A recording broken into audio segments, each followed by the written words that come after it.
The following podcast has spoilers for the Blair Witch Project and Blair Witch.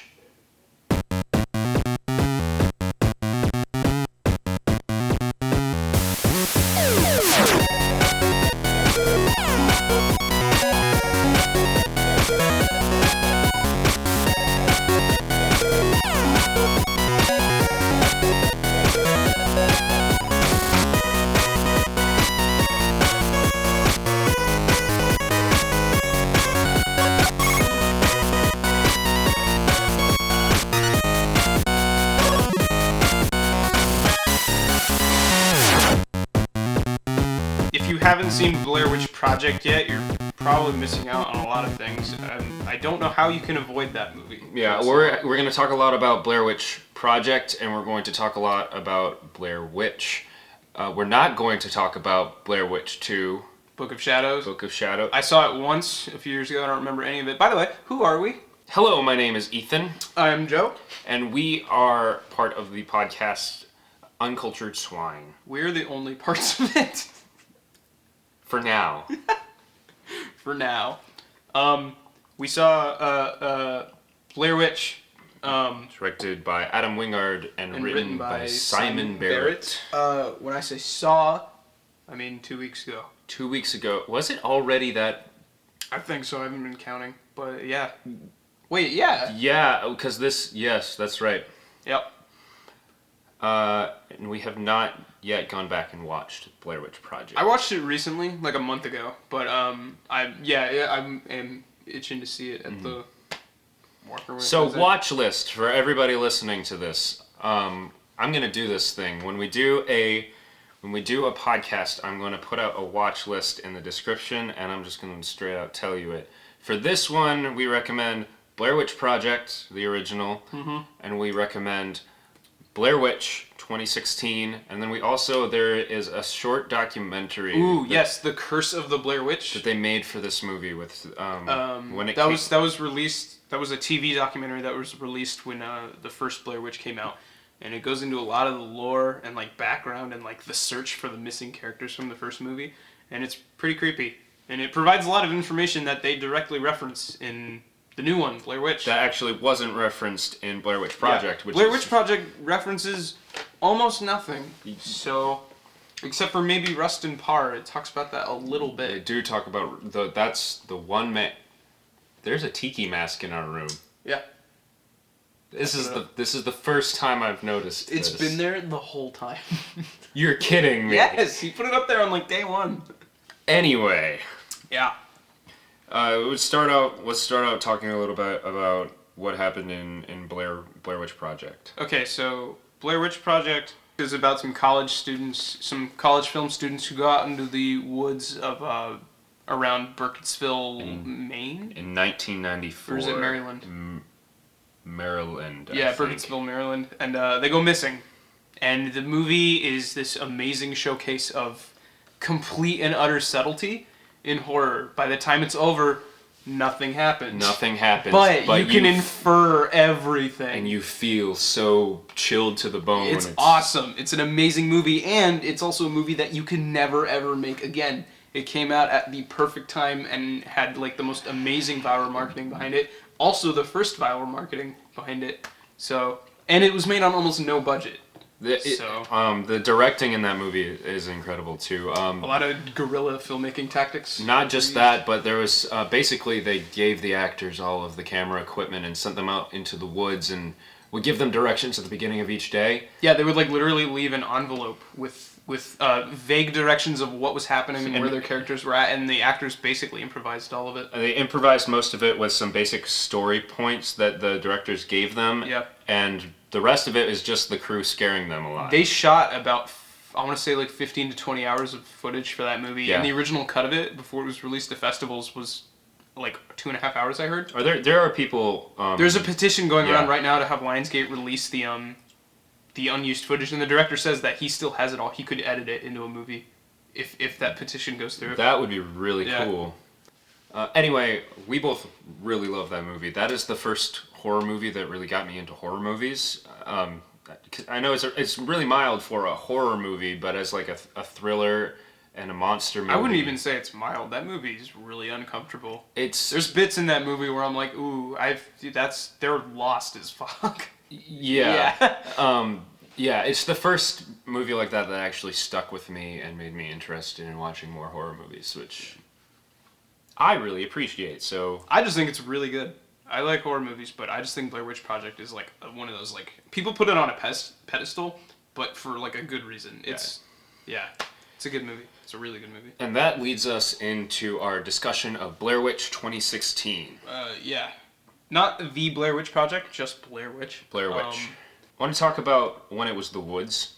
Okay, first of all, the director and writer duo, Adam Wingard and Simon Barrett, I've been fans of for like the last few years now. They directed movies like You're Next and The Guest and a few segments of VHS 1 and 2. The better segments. I just remember going to Adam Wingard's IMDb page like a year ago and seeing The Woods as his next project, and I was like, oh, cool, that sounds interesting. And then like 6 months ago, a trailer dropped for it, like maybe not even 6 months ago. Well, the trailer dropped under the title The Woods, and there was a poster that just said The Woods. And it was like, okay, that just looks like your standard found footage horror movie about the woods. Yeah, I'll put some links in the description about with some posters and stuff. Yeah. But it was always like, wait, this is an Adam Wingard and Simon Barrett movie, so there's got to be something about it. And then at Comic-Con, it was announced that it was actually Blair Witch, and it was like this weird kind of build up to it that was really cool. But I guess Lionsgate had been talking about making a Blair Witch Project sequel for years, and they just I guess they forgot that they already did. I think, yeah. Well, that's because that movie was shit out like a year after Blair Witch Project came out, and it was bad. No one saw it. But yeah, they'd been talking about making a sequel to it for years, and I didn't know I wanted it until The Woods was revealed to be Blair Witch. I didn't want it. I am a huge fan of standalone movies. Yes. So when things like a Finding Nemo sequel are announced, I don't like that. So when I hear another Blair Witch movie, a third Blair Witch movie, I'm not one to get excited about it. See, like a movie like Cloverfield I always wanted a sequel to, because they had been talking about making a sequel to it since it came out. Blair Witch, I never considered a sequel to it because I never really wanted it, and I don't think I needed it. And I think if Blair Witch had been announced with any other writer and director behind it, I probably wouldn't have given a shit.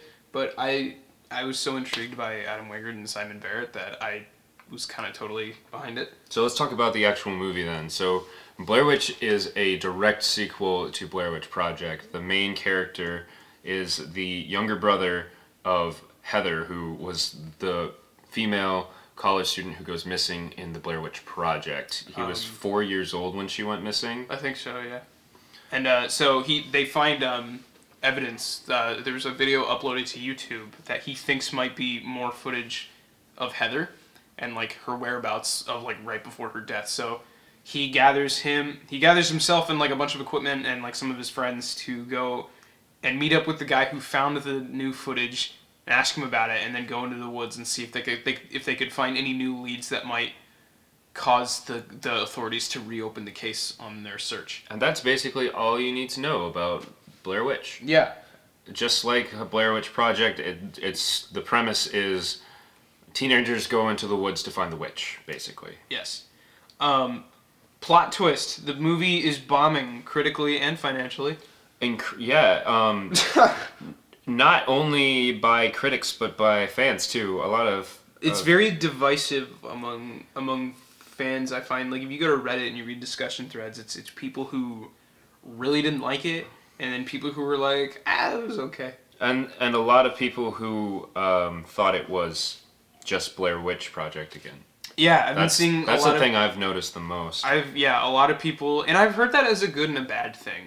I noticed some YouTube reviewers, like I know Jeremy Johns brought it up, how he kind of looks at it like how The Force Awakens is just A New Hope again. It's like it's a sequel that's doing the exact same thing again, but it's also like almost 20 years later. So you kind of he mentions that he understands why that's done, and I don't agree with that. But I also don't agree with the fact that Blair Witch is just a rehash of the first movie. No, I don't agree with that either. I think I think it hits the basic plot points, but I don't know how you can't hit those basic plot points. I think the Blair Witch Project is a movie that starts on like the intense meter. It starts out at 1, and it never really goes past that. Blair Witch, the new one, at a certain point in the movie turns it up to 11 and then never dials itself back down. Well, it goes up to 11, and then I think it goes up to like a 15. Yeah, it really it picks up so hard. Really crazy. Yeah. And I honestly and that's such a Hollywood horror movie sequel thing to do, but that's not a bad thing in all cases. Like, Blair Witch is such like a huge name in horror. Like, if you were expecting another movie that didn't show or tell you anything, then you probably wouldn't like the new Blair Witch. Yes. But if you're a fan of horror that is scary and really intense. Yeah. See, I don't get scared by much, but the last 10 minutes of this movie, like when they went into the Rustin Parr house in the woods, I got feelings of like, ooh, yeah. maybe I don't want to see this. All right, rewind. So the characters, they go into the woods. They're camping, and then Blair Witch. First of all, they meet the two characters who found the tape. The tape was found under a tree, and these in the woods. What are the woods called? I forget the name of the woods. Are they just? I don't. Do they have a name? Yeah, they have. I think they have a specific name. It's like the Blackwoods or something. Oh, that's dorky. No, I don't know. They find the tape. And it's this couple, a man and a woman, and they also would like to find the Blair Witch because they lived in the town and they were raised on the stories of the Blair Witch. And Lane and Talia are two like weird internet people who are like really into like the lore of the Blair Witch. Right. And, like and the first scares that you see with the stick people appear, and of course like the piles of rocks, they appear. Things that they had seen in the original footage from the first movie, all that stuff starts appearing, and they find out that it was these two faking it, which is the first twist of the movie. Is that Lane and Talia were faking the whole thing, that they made the stick people, and it's like, and like I didn't actually see that coming. When they walked outside of the tents in the first morning and the stick people were there, I was like, oh, here it starts. But then my second thought was like, those look kind of lame though. Yes. Yeah. I was like, those don't look too hot. I was like, that's kind of cheap looking. And then like a few minutes later, it was revealed like, oh, Lane did it, and I was like, that explains it. But then when the stick people actually show up later in the movie... okay, can we actually talk about this scene? The actual stick people scene? Yeah, first of all, the actual stick people, when like you think you're desensitized to the stick people earlier on in the movie because they're so cheap looking, but then when they actually show up, they're creepy and they're fucked up and they vary in size. There are like, so many. It's so much scarier than the original. First of all, the original movie does it well too. When they don't wake up to find them, they just stumble across them. Yeah. In the woods. I also want to point out a thing in this movie. Also, I'm getting chills. By the way, I'm like getting the spooks. I don't like stick people. But a thing that this movie does that is different than Blair Witch Project is, they don't only take advantage of the fact that the Blair Witch can trap these people in a loop in this area of the woods. They do it so that the night is endless. Yes, they add this perpetual night thing into this movie where like they wake up, it's 7:00 in the morning, and the sun never comes up. And it just continues to not come up. Yeah, it's just... Which is a super nice touch because that terrifies me. That is what I think made the difference with the stick people. Yeah, easily. It was in the dark. Yes. And so that's the first difference. And then they leave. They leave, somebody's missing. They do the whole bit with missing people, the screams out in the woods, all of that stuff. This is also the point a lot of people's complaints with the movie come in. They start using jump scares. I think I go half and half on this movie. I think some of the jump scares are cheap. But there are also some really good ones. There's some jump scares in the movie that earn it. There are two that we will talk about that we both really liked. What was the first one? The first one is Talia screaming. Yeah. Okay. So they kick Talia and Lane out of the group. They run off. They come back, and it's been 5 days for them. Yeah, they've been in all the characters that we've been following have been in the woods for like a few hours, and then Talia and Lane come back, and they're like, "We haven't seen you in 5 days," and you're like, "Oh fuck." And basically Lane runs away because he thinks they're all fake. Or does he run away because he thinks they're all fake? I think it's because he didn't want to die. He wanted to find a way out. Right. But yeah. So then, basically Talia is super freaked out, and at this point we've gotten jump scares that are people running into tents really loudly, people showing up behind people's backs. People where it's like people walk in front of the camera and they're like, "Hey," and you're like, "Oh."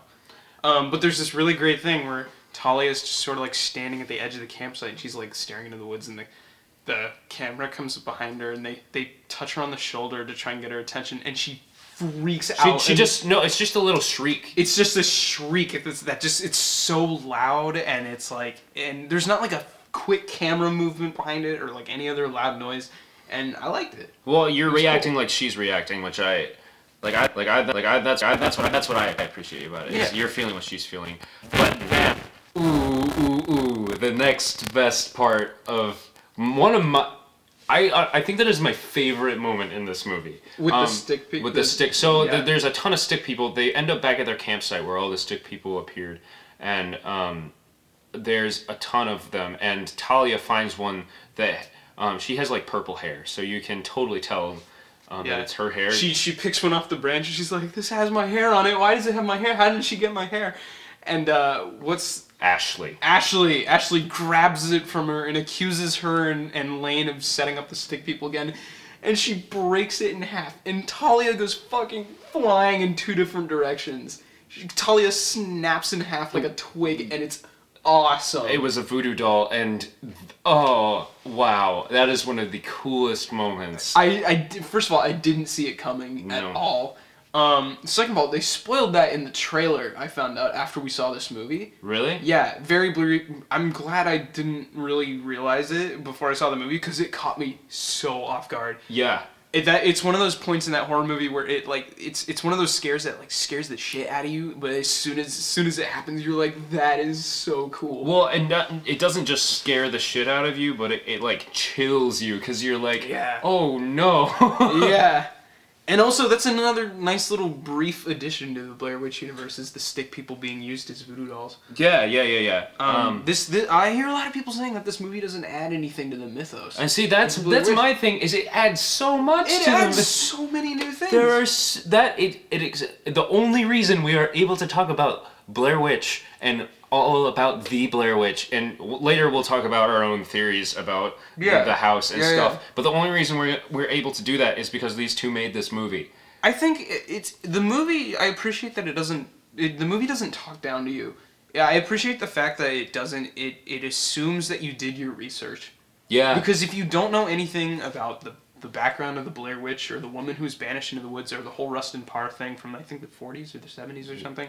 Yeah, the 40s. Yeah, it was, like, if you didn't know anything about that, certain things wouldn't really hold any weight, or certain things wouldn't make sense to you, or you wouldn't make certain connections. And they even reference, like, little things, like the little girl who got pulled into the river. Right. Yeah, stuff like that. It's like they bring up all these things that are kind of like, they explain some of it to you, but they have like, a lot of, like, you're rewarded if you did your research. Right, and we watched the documentary. I literally watched it the day we went to go see the movie. Really, all you need to do is, like, maybe go to the Wikia or something. Watch the documentary first, and then go to, like, the Blair Witch Wikia for anything that you're confused on, like, before you go see this movie. And all of a sudden, you're watching, like, a movie that has all this background to it. Yeah. It's really cool.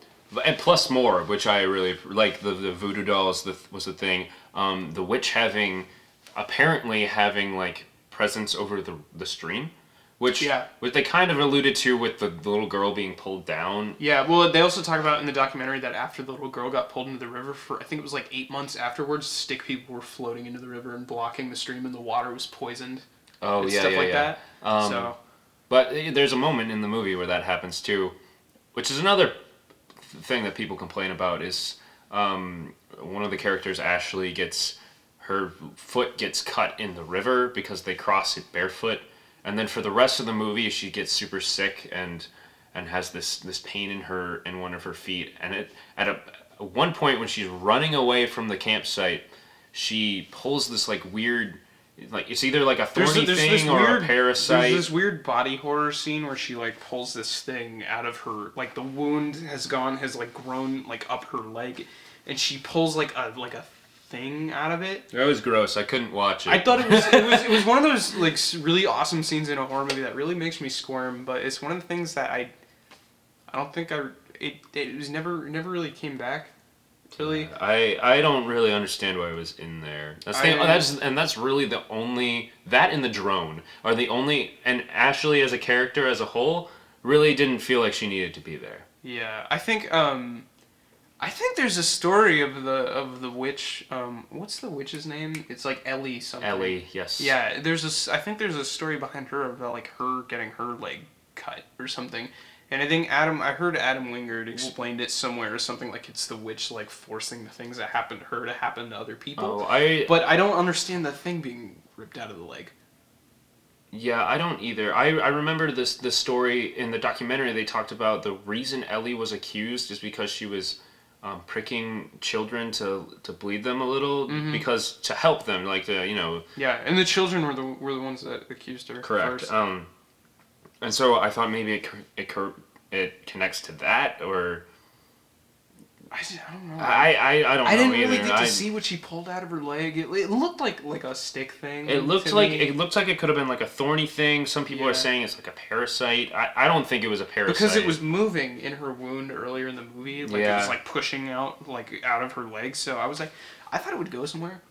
Like it was like a possession thing or something. Which would have been cool, but the possession. But at the same time, I called that. So I guess the upside is that I didn't really expect what was going to happen with that. But the downside is that it didn't develop anywhere. It didn't turn into anything. Yeah, well, and the other thing that didn't develop was the drone. The drone was a really cool idea. They used it to establish that the road had vanished. Yeah, they used they have a drone in the movie, which is cool. It's like this drone that goes up it was like 100 feet in the air and like shows like aerial shots of it, which is really nice because that's something that the first movie didn't have. Was like wide aerial shots of the setting, and they're creepy. And they use I think it does a really good job of establishing the universe as having time passed. That's and the ear cams. I think the ear cams. A lot of people said they didn't add anything. I think it worked. Because in a lot of found footage horror movies, you're asking like, why is this character still filming? But in this movie, they have an excuse because the camera's like stuck to the side of the character's head. Yeah. But I guess the leg thing was to just slow because it made her sick. Remember? Yeah. Like she had like a high fever and she like couldn't walk. So I guess it was just to slow her down, really. Slow the whole group down? Or just her, because she ended up like she's so disoriented by the time shit starts to go down that she ends up getting lost in the woods by herself. Yeah.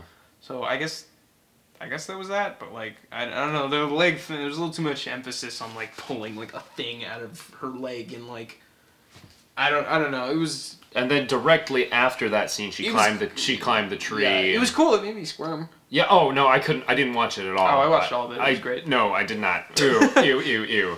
Gore, body horror is not my thing. I love body horror. Oh man, no, I cannot. Not torture porn, but body horror. There's a difference. Body horror is great. I can't do either. Don't watch Cronenberg's The Fly then. Okay. Really great movie, but actually, yeah, I'll show it to you. Oh, great! Oh, whoa! Other things about this movie.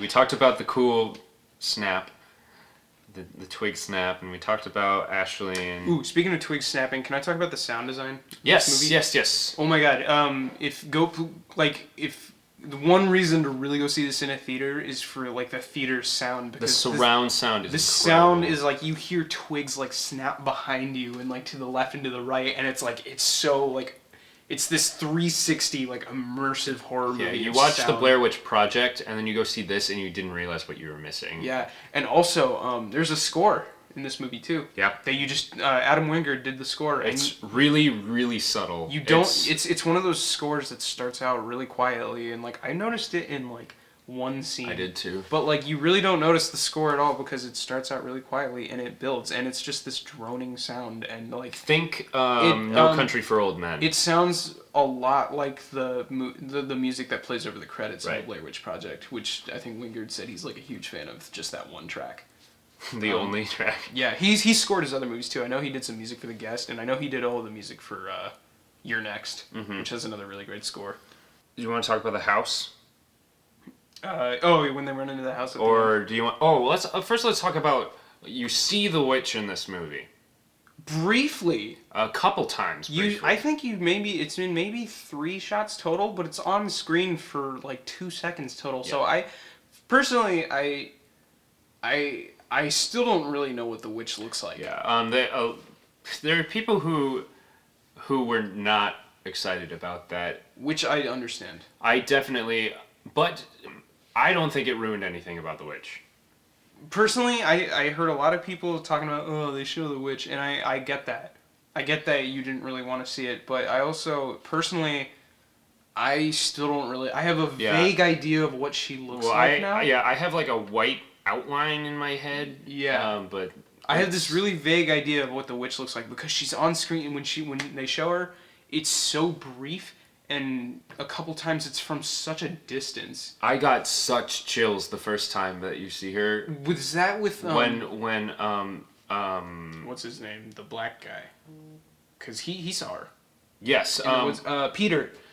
When Peter was lost in the woods, there's a scene where he spins around and you see this thing for like a fraction of a second go behind a tree, and you're like, what was that? And then there's the scene when they arrive at the house and Lisa... That's the one. That's the one that got me. When Lisa turns around, looks past the tree, and sees the witch for like a brief second. And it's coming at her. Yeah. Yeah, that's the one that really, really got me. When that is when the movie picks up to 15. Yeah, it was at 11, and that's when it like really gets going. Yeah.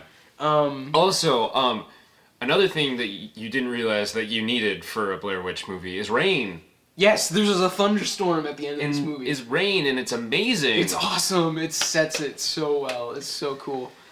I like certain things that they added to the witch. Like, I know the lore was always that they carried Ellie out into the woods and they tied her up in the harshest winter in America. Yeah, and she they left died of exposure. Maybe when they went to check on her body multiple times, and the last time they came back, it was gone. Yeah.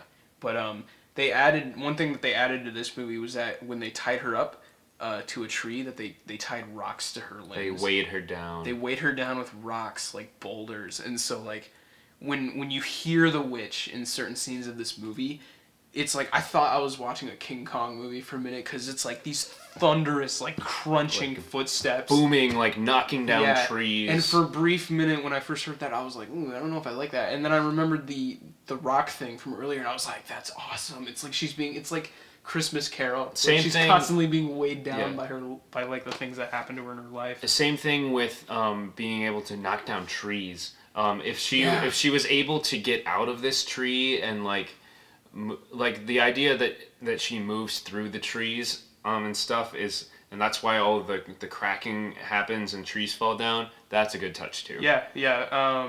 Also, if there's one thing I did notice about the witch when they showed her, was that she has really long limbs. Yes. Like, she's been stretched out. It's really cool. Oh, another thing. Which also explains the stick people, by the way. Yeah, that's true. Yeah. You see the witch, I'm doing finger quotes, in 2 different ways. You see the witch from the woods, and you see the witch in the house. Oh, when James is running up the stairs looking for Heather? Right. It's not confirmed that it's the witch. First of all, Simon Barrett tweeted recently. He said that I guess the woman who played the cloaked lady upstairs is credited as Blair Witch in the credits, but Simon Barrett tweeted recently that that's actually wrong, I think. But he never confirmed anything. So I think what's going on is that I've heard theories that the Blair Witch shows up differently depending on who sees her. Because, like, first of all, the characters are lost in time. Like, not only are they lost in the woods, but they're stuck in this time rift that they can't get out of, and they may or may not realize that. But it's possible that every version of the witch that you see is a version of the witch from a different point in her witch life, I guess. So, like, the witch that you see in the house could be Ellie. And then the witch that you see in the woods could be, like, Ellie 200 years later after she's been turned into this fucked up demon thing. Or The other theory is that Ellie was never a witch. But That's what I heard. Yeah, that there's always been this evil in the woods, and that Ellie was just the first Rustin Parr case. That is the theory that I like that one a lot. The idea behind this one is that in these movies, Rustin Parr murdered a bunch of children because serial killer. Because the witch told him. They talk about this in Blair Witch Project. Yes, and they talk about it in the documentary as well. Yeah, they go into it in the documentary. They show a Rustin Parr interview and everything. Yeah. So the idea is that Rustin Parr killed all these kids because the witch told him. Rustin Parr kidnapped 8 kids, dragged them to his house in the woods, murdered them. Killed 7 of them. Made one stand in the corner. And the thing is that the townspeople asked him why he did this, and he said like a woman's voice told him to. Yeah. And so it's the Blair Witch that told him to do it, and it's like you have to do her bidding. And they hung him, and they also burned down his house. Yes, and then the idea is this is the same house that Rustin Parr did all of this in, and then what we learned in Blair Witch is that Lane, the character who ran off, ends up doing basically the same thing. So he keeps rambling on about you have to do what the witch tells you. You have to, and he's talking about. He is the one. How do you want to explain this? It's Lane comes under the influence of the Blair Witch, and he becomes like her new pawn. He mentions that Rustin Parr was right. It's like you have to do what she says, and then they also add to this movie there must be 8. 7, yeah, or 7 or 8. So that's new. Yeah. That there has to be a certain number of people. Which is interesting because in Blair Witch Project there was 3. Yeah. So I don't know what that is. That's one thing I would love for them to build on. Me too. And this, I don't know if this is a good time to talk about, but this is where like my Blair Witch theory comes in. Yeah. Because my Blair Witch theory is that there has to be like 3 different parties. There's the Blair Witch, there's the Rustin Parr, and there's the victim. So there has always been, if you go through this. Well, Blair Witch Project didn't have a Rustin Parr. Well, and that's maybe, and that's my theory. Would have to you would have to assume that Josh is the Rustin Parr of that movie. Yeah, but yeah, I mean, I've heard the theory that the first Blair Witch Project there is no witch, and it was all set up by Mike and Josh to kill Heather. That I don't like. Makes 0 sense to me. Yes. At all. First of all, who built the stick figures? Second of all, like, how would they get lost like that? Third of all, Mike didn't even know Heather. Yeah. Why would Josh do that? Because it's explained in the documentary that they were actually really good friends that worked together very, very well. And also, like, there's the Rustin Parr house was burned down, and then yet they in the 40s, and yet they find it in the movie. So it's obviously that they're lost in like some supernatural time rift. But so in the theory that I like is that Josh would have been the Rustin Parr. The reason he disappeared is because he went under the influence of the witch. And she also pulled his teeth out. Yeah, and the reason. The person that attacks Heather in the movie is actually Josh making Mike stand in the corner. Yeah. That's a maybe to me. I maybe believe that. The other it could honestly. I think it is the witch that kills Heather and Mike in the first movie because I like to think that Josh was ripped apart by the witch because she does there's accounts of people going into the woods and having their bodies found. They're like totally. Yeah. I don't know what's the word. Discombobulated. Yeah, discombobulated. Physically discombobulated. Dismembered. Yeah, dismembered. There you go. So I think Josh died. Yeah. The other interesting thing is that sometimes it happens in the attic and sometimes it happens in the basement. Yeah, they mentioned in this movie there's a new thing that there's a debate over whether or not Rustin Parr killed the children in his basement or in his attic. Which is interesting because Lane does the killing in the basement and the witch kills Lisa and James in the attic. Yes. I don't know what the significance of that is because I know they at the end of Blair Witch Project they were definitely in the basement. They were absolutely in the basement. I don't even think there was a mention of the attic in Blair Witch Project. They also add a thing, and the new thing in this movie is that you have to look at the corner. You can't look at the witch, or else she'll kill you. Right. So yeah, that's a new addition. So the climax of the movie is James and Lisa standing in the corner in the attic with the witch behind them, and yeah. So that's and James somehow figures it out. He's like, Lisa, you can't look at her. That's how she gets you. And then the witch basically plays Heather's voice. The witch tricks him into turning around. You don't hear it, but yeah. James responds to it. He hears something. He thinks it's Heather. He turns around. The witch gets him. So this movie, I thought I was gonna have a heart attack in the last like 30 seconds of this movie with Lisa trying to look into the camera to see what's behind her, and she's trying to walk backwards out of the house, and she's like so like I felt exactly like she did with her, like hyperventilating, and it's amazing. It's this great moment of like she's gonna die. No one survives Blair Witch, but like, man, just that moment. The other moment that I just like could not watch. Well, I did watch, but I didn't want to watch. Was Lisa underground? Oh my God, in the tunnel. Yeah. Oh, yeah, there's a great sequence of Lisa crawling around in tunnels underneath the Rustin Pass that they explained earlier was for underground railroad. Like an underground railroad, but it was child-sized. Yeah, I don't know, it's this very, very small tunnel, and the witch starts to chase her through it. It's, And it's so tight and... Yeah, it's very, very... Oh my God, it's very claustrophobic. It's terrible, and she gets stuck... And then she uses her breathing exercise that James taught her earlier in the movie. It's good. So yeah, the house sequence. First of all, nothing makes me more uncomfortable in horror movies of extended shots of people turning corners. Yeah. And the last 10 minutes of this movie is basically that. Just like people running through this house with a thunderstorm outside and loud noises and like... seeing things in the corner of the eyes, and they're turning corners, and you're like, oh shit, what's gonna be around the next corner? And the only thing that you see when James is doing it is the woman. There's somebody running around upstairs, leading James to the top of the house, which may or may not be the witch. Another thing about this sequence that is so like terrible. But in a good way, is that it's all in first person.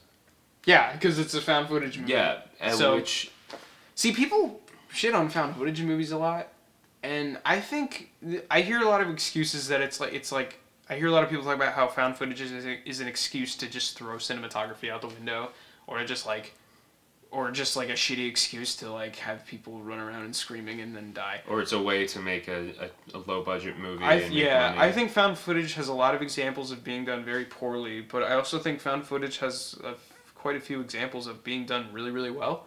Cloverfield is awesome, and there's a point to the found footage in that movie. The found footage has a purpose. Blair Witch Project is like the godfather of found footage. It's not the first. It's never going to be looked at as not one of the best, though. Yeah, it's amazing. It's like this awesome... Again, it's like this awesome showcase of subtlety. Cannibal Holocaust. If you've seen it, it's very old. It's aged considerably, compared to other found footage movies, but it looks real as heck for some of it. Some other... Like, Frankenstein's Army is like a weird movie that I don't think found footage fits its universe, but I still like that they took that route. I don't mind found footage if you do it well and you work at it, and Blair Witch does. Yeah. Yeah. Especially the way that they use the tech, sans the drone. I wish they had used it. The drone was such a cool addition. I'm bummed that they didn't really use it for a scare. I mean, they do. There's Ashley's death is from the drone's perspective, but it's stuck in a tree, so it might as well just be any other camera. Mm-hmm. I think it would have been cool to have like an aerial. I don't know what you would do. Something really creepy in the aerial view would be cool. Well, something like seeing the trees move, like, do you know what I mean? I feel like that would have been too much for me. If they'd shown the trees moving around, that would have been... Because I think... Not like the whole place shifting, but like seeing something moving through the trees is what I mean. Yeah, that would have been cool. I like the... Or seeing one of the trees fall. Yeah, something like that. Like, oh shit, like it's coming towards us kind of thing would have been cool. They used the drone to visually show you that the road disappeared. Which is good. Well, I don't know how else you would have done that. Yeah, no, I understand why, but Yeah. Also the webcam. I completely forgot about that. There's a scene where James sets up a webcam at night by the campsite to catch anything that comes through. And after they wake up later that morning, I guess. Yeah. And they find the stick figures. One of them is like, "Oh shit, the webcam," and they pick it off the tree. And you never get to see what they caught. They never get a chance to look at it. I think it was broken. I think that's the point that they made. Oh. Because the light wasn't on anymore. Yeah. And he's like, "Oh shit! Oh my webcam!" I mean, they use it for that one jump scare where Ashley shows up behind Lisa, but it's like, oh, whatever. Which is stupid. Yeah, that was one of the bad ones. It's not bad. It's just that it was bad. They didn't earn it. I don't think they earned that one, and it's like it does this cool thing where it switches between Lisa's camera and the webcam, and it's like, oh, you just know something's gonna show up behind her, and you know it's gonna be like a fake out, and so yeah, there's another dead end that didn't go anywhere. That was the webcam. Okay, so this movie's getting like poo reviews. Critics are ripping it apart. Yeah, I don't know what its Rotten Tomatoes score is at now, but last time I checked, it was like 33. Really? Or something. I don't know. It was in the 30s. On IMDb, it's a 4 point something. It's a 5.5 on IMDb, which isn't great. That's like okay. And then it has a Metascore of 46, which is also that's in the yellow. Rotten Tomatoes 36. Whew. See, that's too low. Because I thoroughly enjoyed this movie. I did too. I had a really thrilling time. I had a blast in this movie. I thought it was fun. I'm interested to see how it will do on a TV screen. Yes. See, because Blair Witch Project is a movie that when I'm watching it, it's like, ooh, I'm really unnerved here. Yeah. But this movie's way more of a roller coaster. It's like Aliens to Alien. Yes, like the first movie's the really slow burn, like ooh, and then the second movie's kind of like the woo. Yeah. That's real spooky. That's fun. I would much rather compare it like that than The Force Awakens. I think that is. It's Aliens to Alien, and I think a lot of people, I don't want to say didn't get that, but weren't expecting that. Or didn't want that. Or they didn't want it. And see, we went in not knowing that we didn't want that. I wouldn't have wanted that if anybody else had made the movie, but Adam Wingard and Simon Barrett did a really cool job. Well, and I had a lot of fun. I don't get scared by movies. I watch a lot of horror movies, and nothing freaks me out. And this movie got to me in like more than one place. Well, and I think that if they had done gone even further towards the roots of Blair Witch Project, people wouldn't be complaining even more. They would, because people now think that it's just Blair Witch Project again. A lot of people now think Blair Witch Project is lame, because like a lot of people, if you see that movie for the first time, like now, like, and you don't really have an appreciation for like horror or movies in general, you might be kind of like, what's the big deal? Like, I don't get it. Especially with like Netflix society, you could just kind of just watch movies on a whim, and you can't just watch Blair Witch Project on a whim. Blair Witch Project is a movie that you can't make ever again. Yeah. It's such a zeitgeist of the time that it came out in, that it sets such an example that everything else copies off of it and builds upon what it made. So you see it now and you're like, I see why that was a huge deal when it came out. Yeah, well, and it sticks with you. It does. You think about it when you're going to bed at night. My mom, she saw the movie in probably 99, and she, first of all, she watched it and she didn't want it anywhere near her hout ever again. Yeah, you guys weren't allowed to own it? Yeah, I bought it again in 2013, I think I bought it. But a month after she saw the movie, they went hiking in Colorado, in the woods, and she didn't realize that people marked trails with piles of rocks. Oh my god! And so she saw all these piles of rocks everywhere, and she was like, "Why are they doing this? This is so mean." These people who saw Blair Witch Project. My mother was the opposite. She used to tease me with that movie when I was a kid. She'd be like, "This is we owned it, and we always had it." And she would always be like, "That's the freakiest movie ever." And I was like, "I want to see it." And she was like, "I'm never gonna show it to you." And I was like, "Ah." Yep. And then I finally saw it when I was in middle school, and I thought it was great. Oh no, I watched it in the dark in my basement at night. It was Yeah, I was scared. I was scared before I watched it because I was afraid that I was gonna walk into it and not appreciate it. And it's still really good. Yeah, If you have an appreciation for horror and movies and like you have an understanding of how things age, Yeah. then it's still a really good movie. It's creepy. Yeah, it might not scare you while you're watching it, but as soon as it's over, you start thinking about what happened. The last shot will leave you speechless. I love how long the final shot of that movie lasts. Also, Blair Witch. Blair Witch the does new it one too. Yeah, they do the Blair Witch has like the same ending. uncomfortably long ending. But Blair Witch Project in the final shot has like the film like flickering before it goes out for like a good 10 seconds. Yeah. And you're like, what the fuck? It's great. You see the guy in the corner and see the it was the guy in the corner that really like gave you Mike chills. standing in the corner. Which reminds me, I know of a great alternate Blair Witch poster that I should show you later because it's really creepy. In the first movie, there's 2 cameras. They have a 16mm camera and they have the DV camera. In the DV camera, and it switches between like black and white film and like old 90s DV camera. Should we talk about the camera? No, I am. That's what I'm getting into, and that's really cool that movie does that. And there's like they do things with that movie like again like at the ending like the footage flickers and stuff, so it's like it's really immersive. And then this movie does a thing. All the cameras in this, it's all digital cameras. It's like a digital camera, like HD, like earpiece cameras. Cameras that have like focus on them, which is cool. One of them I think is drone. like my camera. Yeah, and then Lance has a DV camera, which they use again at the end. Lane, sorry. Lane has a DV camera, like it's the same camera from the first movie. Right, yeah. That they use, that they end the film on, which is really cool. But then they do things in this movie like sometimes the camera will like the digital cameras will glitch out and stuff, or like when they turn on, there's like a flash. And they subliminally added in frames from the first movie. Yeah. Other things that they added from the first movie. That you pointed out the tent. I could be wrong about that. Because their tent was also yellow, but when the tent fell from the sky and landed in front of them in the woods, my first thought was that's the tent from the first movie. Yeah. Which is cool. I like that idea. But continuing on the thing with the DV camera, the DV camera was the theory going around is that Lane found it with the tape. He found it with the tape and just took it to record more stuff, and that it actually was Heather's camera. The footage that Lane uploads to YouTube in the beginning of the movie was footage that he found in the DV camera by the tree that he talks about.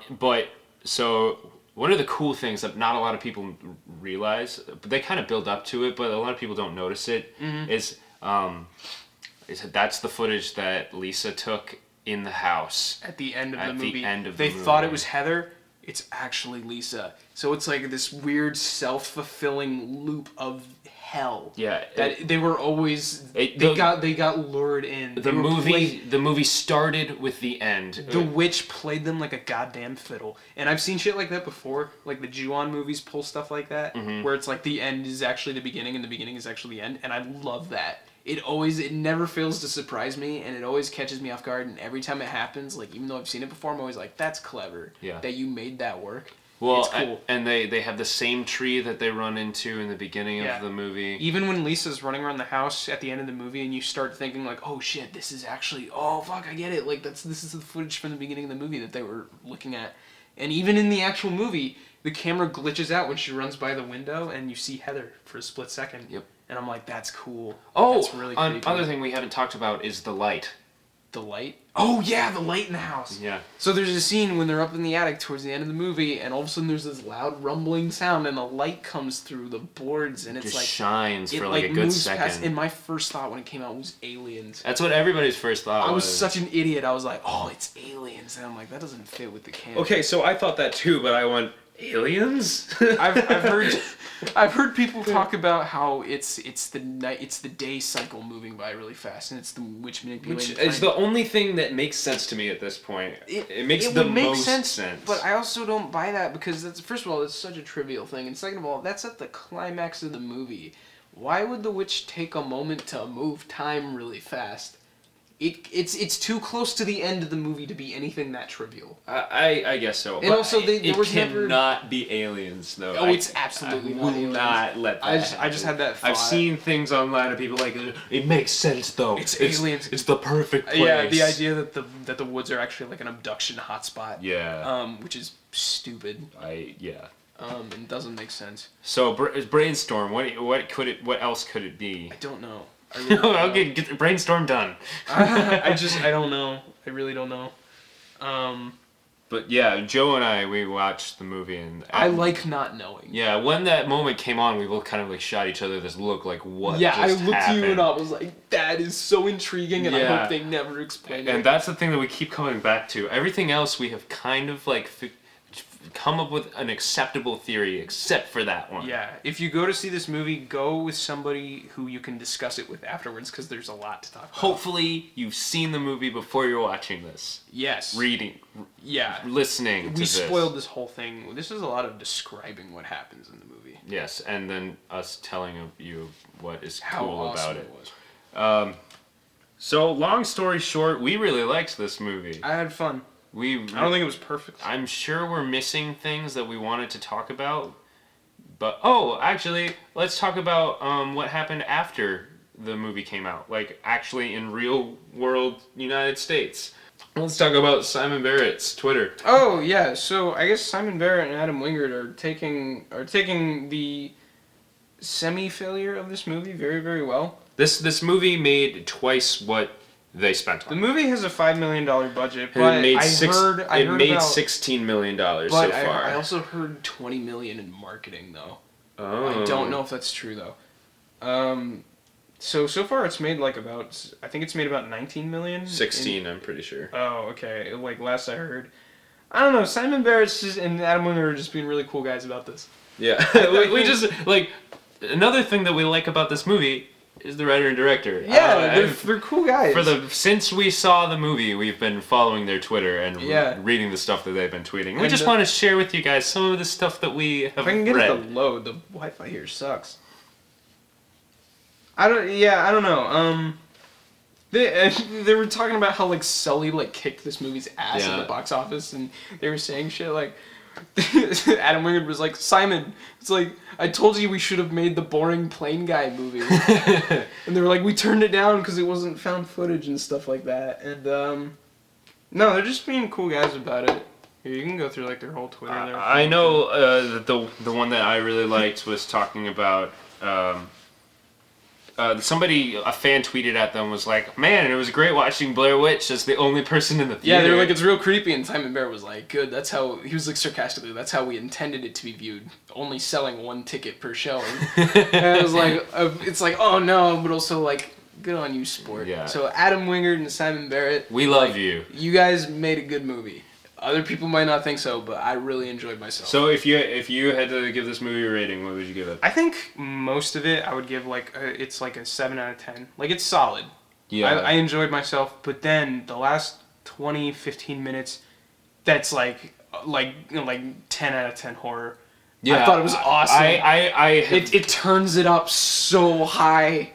Which is weird, because you don't expect Blair Witch to do that, and you might not want it, but while it's happening, you're like, holy shit. Well, you completely forget about it. You just, ooh. Go see it in a theater, because it sucks you in. Go see it again in a theater. Go see it again. Support this movie. Yeah, we're going to go see it. People are way too harsh on this movie. Yeah. I really liked it, and the last 20 or so minutes is just awesome. I made sure to pee early in the movie so that I could see the end of the movie. I didn't pee. I couldn't leave. I was sucked into it. I thought it was great. Apparently I missed something, but I don't remember. It didn't seem important. Yeah. No. So yeah, Blair Witch. Good movie. Fun time.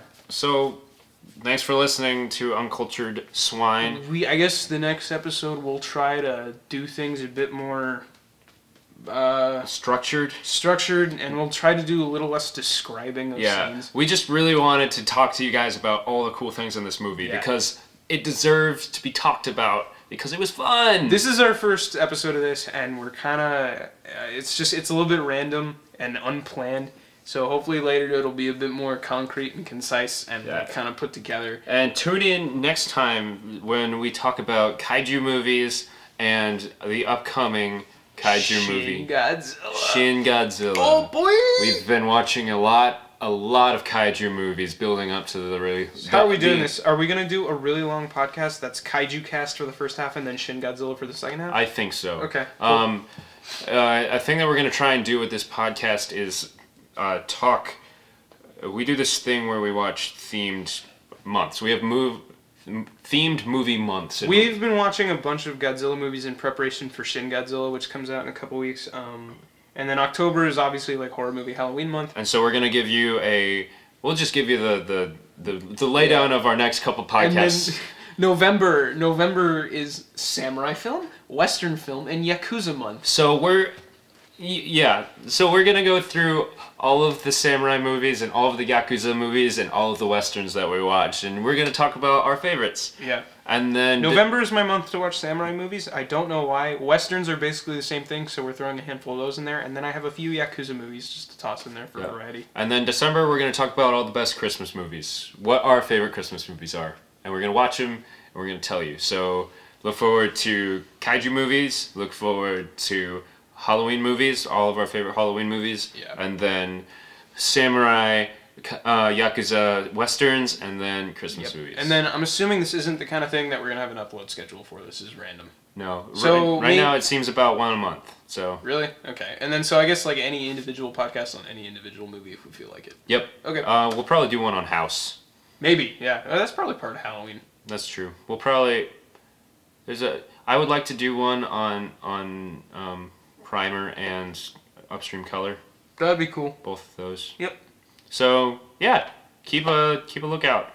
We'll keep you updated. We'll do better next time. That's right. I'm Ethan. I'm Joe. This is Uncultured Swine, you uncultured swine. Peace out, yo.